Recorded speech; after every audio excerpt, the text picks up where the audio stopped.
안녕하세요. 리티켓입니다. 오늘은 한 여자분에 대한 이야기를 하려고 합니다. 저도 TV나 유튜브에서 이런 사람이 있다더라 라는 에피소드를 보기는 했지만 실제 보는 건 처음이라 여러분과 공유를 하려고 합니다. 이분과 저의 관계나 상황을 너무 자세히 이야기하면 그럴 일은 없겠지만 혹시나 이분이 제 유튜브를 볼 수도 있잖아요. 그러면 본인이라는 걸 확신할 수밖에 없기 때문에 구체적인 상황은 이야기하지 않고 대략적으로 단순화시켜서 이야기해 보겠습니다. 우선 여러분, 부자가 되려면 돈을 많이 버는 것이 먼저일까요? 소비를 줄이고 관리하는 것이 먼저일까요? 제 구독자분들이라면 당연히 답을 아시겠죠. 우선순위로 보자면 후자인 소비를 줄이고 관리하는 것이 먼저입니다. 그렇게 소비가 어느 정도 관리가 되고 나면 그 다음에 해야 하는 것이 바로 돈을 더 많이 벌 수 있는 방법을 찾는 것입니다. 이를테면 커리어를 한 단계 높여서 수입을 늘리거나 투자나 저축을 통해 패시브 인컴을 만드는 방법이죠. 자, 다시 처음으로 돌아가서 이분은 저보다 나이가 더 많고 저와 이분의 관계는 일종의 어떤 비즈니스 관계로 맺어진 사이라고 말하겠습니다. 처음 만났을 때 이분이 벤츠를 타고 왔었어요. 저와 그분의 일종의 그 비즈니스는 어느 정도 경제력에 대한 신뢰가 바탕이 되어야 맺을 수 있는 것이다 보니 차도 벤츠고 또 SNS와 카카오톡 프로필 사진을 훑어봤을 때 해외여행이나 골프 라운딩 사진, 영상 그런 것들이 꽤 많이 있어서 어느 정도 경제적으로는 문제가 없는 사람이겠구나 라고 생각을 했었어요. 물론 우리의 이 일종의 비즈니스 관계에서 그분의 경제력이 대단히 큰 영향을 미치는 것은 아니기에 벤츠 탄다고 골프 친다고 해서 그분을 엄청 높게 평가하고 그런 것은 아니었습니다. 되려 우리의 관계에서는 저의 경제력이나 신뢰가 더 월등하게 중요합니다. 그분과 어떤 관계인지 어떤 비즈니스인지 정확하게 설명을 못하다 보니 오해가 생길 수도 있을 것 같은데요. 저는 명품과 차에 별로 관심이 없고 골프는 더더욱 관심이 없는 사람이다 보니 그런 것으로 타인을 판단하지는 않습니다. 그냥 여러 가지 두루두루 참고하는 정도였습니다. 아무튼 그렇게 몇 년 동안 그 일종의 비즈니스는 잘 유지되었어요.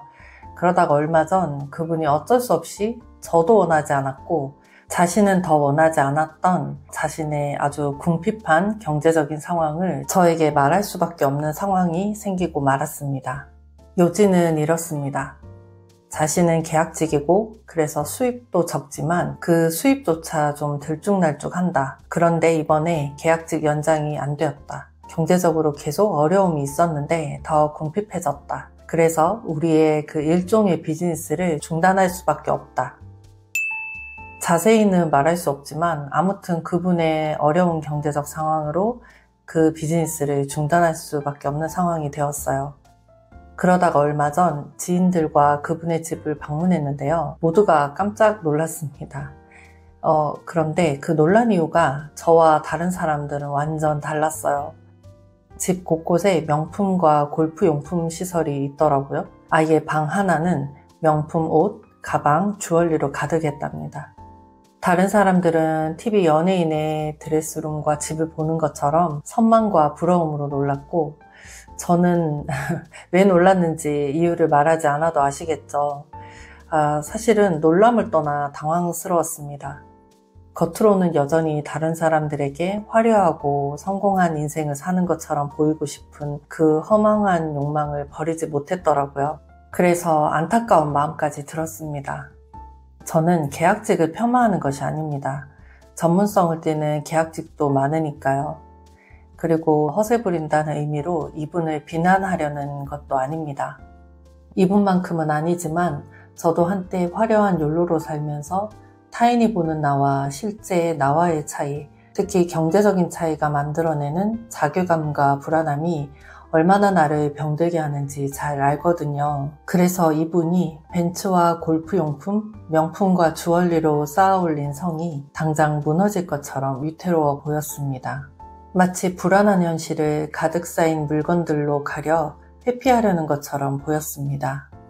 제가 과거 화려한 욜로로 흥청망청 살다가 어쩌다가 경제에 눈을 뜨며 소비 습관을 고치고 주식 투자를 시작했는지, 그래서 지금과 같은 안정적이고 끊임없는 현금 흐름을 만들 수 있었는지는 이전 영상이 있으니 한번 봐주시기 바랍니다. 저의 경우를 보더라도 확실한 한 가지는 옆에서 남들이 백날 이야기해도 소용없다는 것. 결국 내가 남들에게 보여지는 허황된 겉모습에 심취해 있다는 것을 스스로 인정하고 깨닫고, 그래서 그 심취한 나로부터 또박또박 걸어 나와야 한다는 것입니다. 바라건대 언젠가 그분에게도 저와 같은 각성의 순간이 찾아오길 바랍니다. 오늘 영상 마치겠습니다. 감사합니다.